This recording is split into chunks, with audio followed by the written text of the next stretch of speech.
Hi மக்களே, என்ன சாப்பாடு பார்த்தீங்கன்னா இன்றைக்கி சுட சுட வெள்ளை சோறு,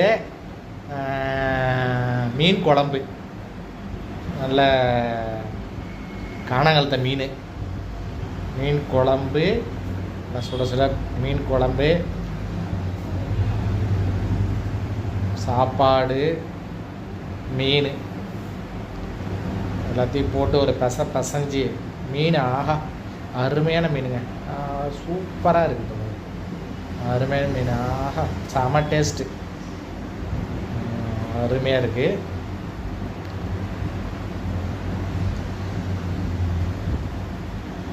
நேற்று வச்ச மீன் குழம்பு என்ன இழுக்குதையா. நல்லா பசஞ்சு ஒரு உருட்டி அப்படியே தள்ள வேண்டியதான். மீன் கொஞ்சம் வச்சுக்கோ, அதில் மீன் கொஞ்சம் வச்சுக்கிட்டு அப்படியே சாப்பாடில் வச்சு